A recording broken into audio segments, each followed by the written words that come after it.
देखो, सबसे पहली बात हमारी कमजोरी क्या है?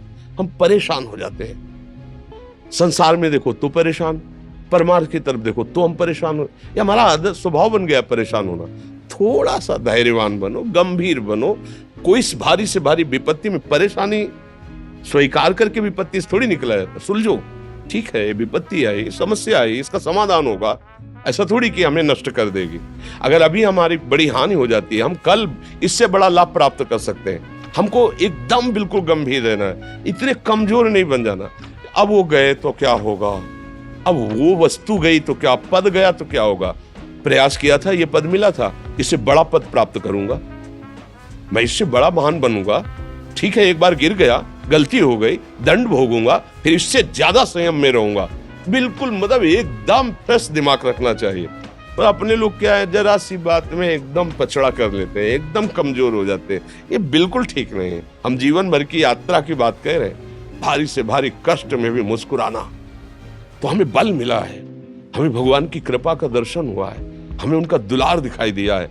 अगर ऐसे तो भाग जाते, फिर परमार्थ में थोड़ी चलना होता है। आज जो आप सुन करके लाभ लेने की चेष्टा कर रहे हो ना, ये केवल प्रवचन नहीं है, ये जीवन है। अगर ये जिए ना होते ना, तो ये इसका प्रभाव नहीं पड़ता, फिर वाणी का प्रभाव नहीं पड़ता। हम इसीलिए कहते हैं, जैसे आप लोग एकदम परेशान हो जाते हैं, तो बोलो क्या हमसे ज्यादा परेशानी होगी? दोनों किडनी खराब, दवाई लाने के लिए पैसे नहीं, पानी रखा है हम उठ के पी नहीं सकते, भीषण शरीर में कष्ट, भीषण बुखार, क्योंकि किडनी फेल, जरा में बुखार, खाने को क्या, रोटी मांग के लाओ। अगर वहां सब्जी मिलती तो लाल मिर्च ऐसी पड़ के मिलती थी कि पा नहीं सकते थे।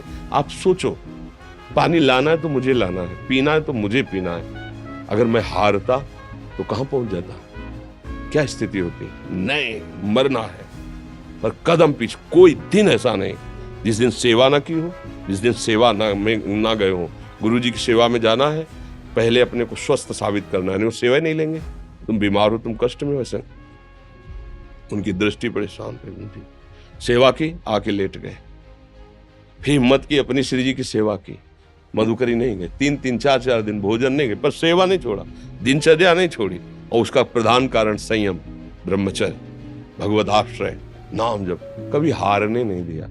अभी भी थोड़ी देर बाद डायलिसिस शुरू हुआ। हारने, आपको हारे हुए नजर आ रहे हैं? शरीर में पीड़ा है, किडनी फेल है, ऐसा तो हम स्वस्थ बैठे हैं, पीड़ा है, बार बार प्यास लगती है, थोड़ा थोड़ा पानी मिलता है, लेकिन हम आनंदित हैं, हम प्रसन्न हैं। हम लड़ाई में हारे नहीं हैं, ना हारेंगे, हम जीत चुके हैं। हम अपने मालिक के भरोसे में अपना संवाद, तो वो ये हम अपनी बड़ाई नहीं बता रहे, हम आपको बता रहे समस्या। सोचो, तुम्हारे पास तो माँ है, भाई है, बहन है, परिवार है, कोई ना कोई तो है ना। मेरा किसी ने कभी जीवन में ध्यान भी नहीं दिया। क्यों? बचपन से बाबा जी बन गए, किसी से प्यार नहीं, किसी से संबंध नहीं, कोई जानकारी नहीं, हम कहाँ हैं, वो कहाँ है, किसी से कोई मतलब नहीं। अच्छा, जवान साधु कौन श्रद्धा करे? कभी गांव जाने की हिम्मत नहीं पड़ती कि रोटी मांग ले। पता नहीं लोग क्या सोचेंगे, क्या भावना कर ले।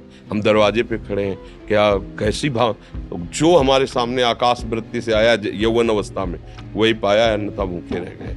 जब हम हर समय अपने को विवेक के द्वारा सावधान रखे, तो हम कभी निराश नहीं हुए, कभी उदास नहीं हुए, कभी ऐसा नहीं लगा कि यार हम दुखी, कभी नहीं लगा। उसी का फल है कि उस सुख का संकेत मिल गया जहां दुख की निशानी भी नहीं, वही उसी के बच्चे हो।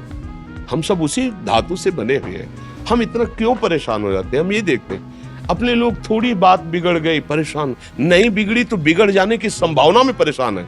आज सुख है, लेकिन कल सुख छिन जाएगा, तो हम आज के सुख में सुखी ना होकर कल के दुख की आने की संभावना में हम भयभीत हो। मतलब क्या हमारी सोच रह गई? हमको इतना बलवान बनना है कि सुख और दुख दोनों हमको छू न सके।